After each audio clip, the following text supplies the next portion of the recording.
원폭 피해자에 대해 추모의 뜻을 전함과 동시에 평화로운 미래를 준비하기 위한 우리 총리님의 용기 있는 행동으로 기억될 것입니다. 日韓両国の関係においてまた世界の平和を祈る上において大変重要なことであったと感じています。 일본 히로시마에서 열린 G7 정상회의를 마치고 돌아온 윤석열 대통령. 일본에서 여러 일정들이 있었습니다만 그중에서도 주목할 만한 장면 몇 가지 저희가 준비해봤는데 그 첫 번째가요. 방금 보신 우리에게 특별하게 다가온 그런 모습이었습니다. 허준 변호사, 자 우리가 한일 정상이 히로시마에 있는 한국인 원폭 피해자 위령비 참배하는 모습 봤어요. 이 모습 자체가 지금껏 우리가 한 번도 보지 못한 그런 모습 아니겠습니까? 그렇죠. 상당히 의미 있는 일이라는 생각이 듭니다. 한국 대통령이 사실 이렇게 위령비를 참배한 것도 또 일본 총리, 일본의 수장과 같이 참배한 것도 처음이지만 사실 한국 대통령이 제가 알기로는 히로시마에 간 것도 현직에 있을 때 그것도 처음으로 알고 있습니다. 아, 그런가요? 네, 그렇습니다. 한국인 원폭 희생자 위령비는요, 이 1945년 8월 6일에 히로시마의 원자폭탄, 리틀보이, 미국의 원자폭탄이죠. 예, 떨어진 사건으로 이 원폭의 피해 희생당한 이 한국인 희생자들을 위로하기 위해서 세워진 비석인데요. 네. 이게 떨어진 지가 지금 77년 9개월여 만이고 날수로는 지금 약 8천여일 말이기 때문에 상당히 늦은 감이 있지 않나. 그럼에도 불구하고 이제라도 가서 정말 이게 상당히 역사의 한 장면으로서 기록될 것이 아닌가 하는 이런 생각이 드는데요. 사실 히로시마에서 원자폭탄이 폭발했을 당시는 아직까지 우리나라가 이 광복을 하기 전에 그러니까 식민 상태인 상황이었죠. 그렇죠. 이제 8월 15일 날 광복을 했고 8월 6일 날 이제 원자폭탄이 떨어졌으니까요. 그렇습니다. 그때 이제 가 있던 이 한국인 이 피해자들이 보면은 이제 강제징용 이런 것들로 강제로 이주했던 사람들도 많이 희생을 당했었어요. 한 한국인 5만여 명 정도 피해를 본 것으로 알려져 있는데 지금 한국 원폭 피해자 협회가 추산하기로는 3만 명이고요. 위령비에는 지금 사망자가 2만 명 정도로 기록이 되어 있는 상태입니다. 윤 대통령 지난 19일 이미 한국인 원폭 피해자들과 만나서 한국 대통령 위령비 참배가 너무 늦었다는 생각이 들어서 송구하다는 뜻을 전하기도 했는데요. 일본에게도 우리에게도 이 히로시마 원자폭탄 피해는 굉장히 상처로 남아있는 데다가 말씀드린 것처럼 강제징용 등으로 이주한 피해자가 또 한 번 피해를 당했다는 것, 그리고 그걸 위로하는, 그리고 다시 한번 그 역사의 의미를 되새긴다는 점에서 상당히 의미 있는 행보라는 생각이 듭니다.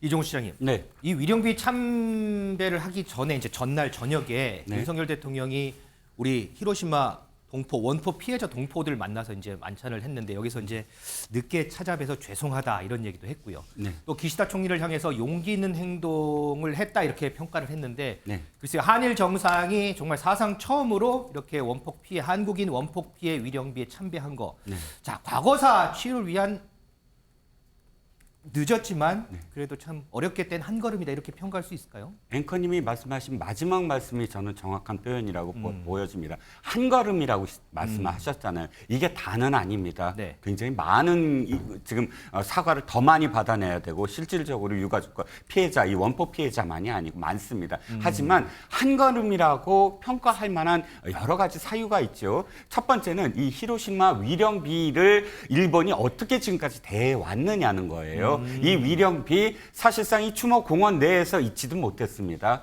여기 절대 세울 수 없다 해서 바깥에 공원 바깥에 조용히 그냥 아무도 돌보지 않는 곳에 세워뒀다가 그나마 이 자리로 들어온 건 몇 년 안 되고요. 네. 총리가 여기 비공식적으로 한번 딱 와서 스쳐 지나간 것 이외에는 아무도 여기 이 그 위령비를 공원 내에 있는 위령비를 돌아보지도 않았었습니다. 그리고 지금 우리가 히로시마만 이야기하고 있잖아요. 그렇죠. 원폭은 나가사키에도 떨어졌습니다. 맞아요. 네. 나가사키에도 한국인, 그러니까 조선인들의 지금 그 위령비가 세워져 있는데요. 언제 세워진지 아십니까? 몇 년 되지도 않아요. 정말 오랫동안 싸워왔어요. 그 위령비 세우려고. 근데 한 수년 전에, 그 2020년 이후에 세워진 겁니다. 진짜. 그러니까 이 위령비들을 그나마 일본이 지금 이 추모공원 안에 집어넣은 것도 많이 특혜를 봐준 양 지금까지 되어 왔습니다. 그런데 이 총리가 어쨌든 한국의 정상 과 함께 서서 고개를 숙이고 이렇게 행동을 취했다는 건 앞으로 이것이 정례화될 것이고 또 한국인들에 대해서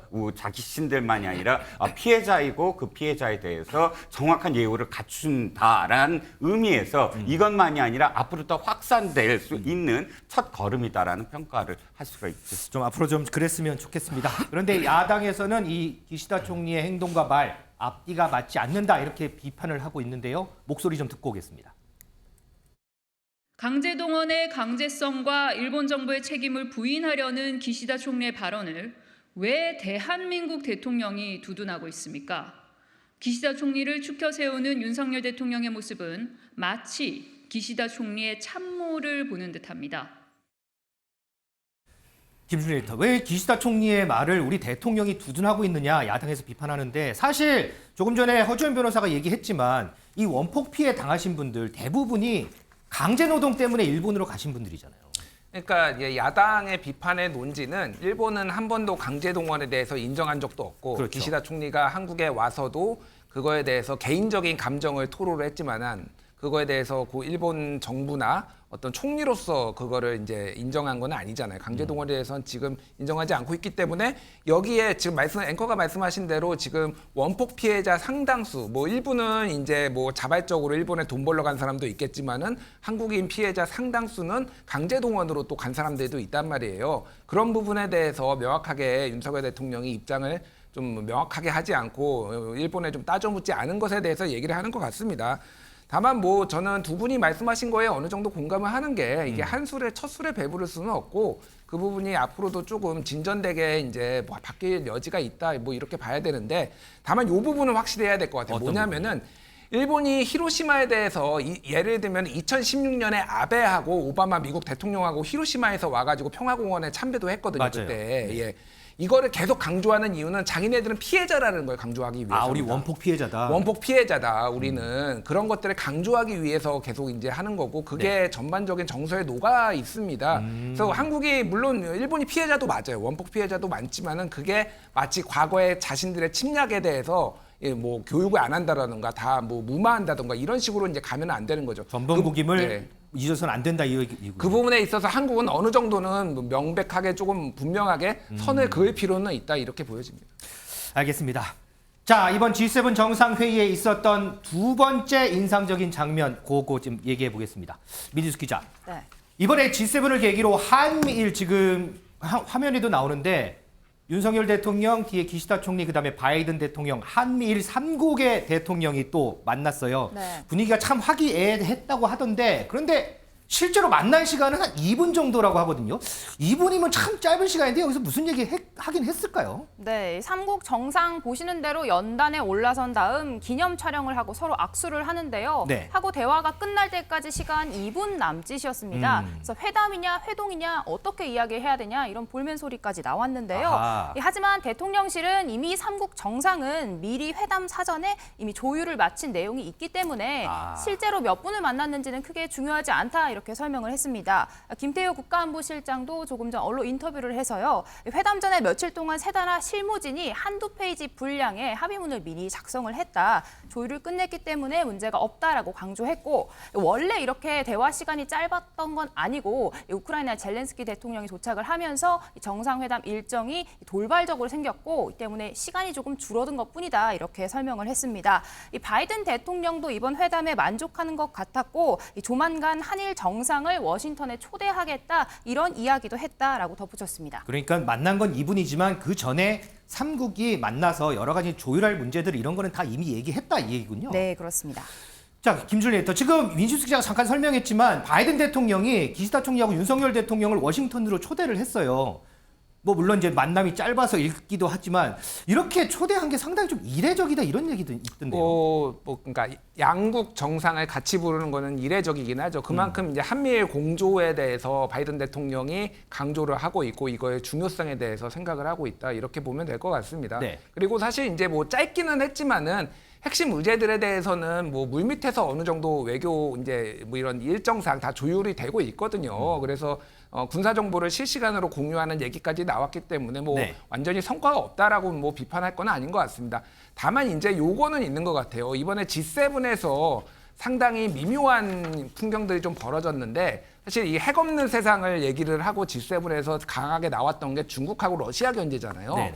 그러니까 중국하고의 관계 설정에 있어서 유럽 국가들하고 그러니까 미국, 일본하고의 약간 이견이 있었다. 이런 게 뭐 미국의 폴리티코라든지 여러 언론에 나오고 있거든요.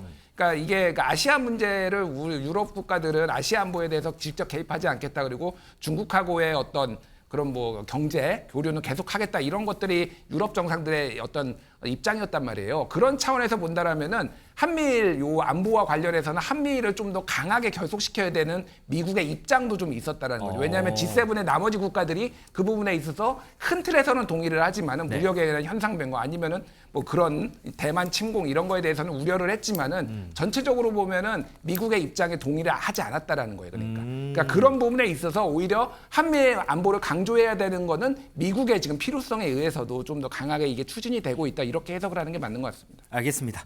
자, 이번 G7 일정에서요. 한미 정상 간 상당히 좀 눈에 띄는 장면도 포착이 된 게 있습니다. 영상으로 준비했는데 한번 보실까요?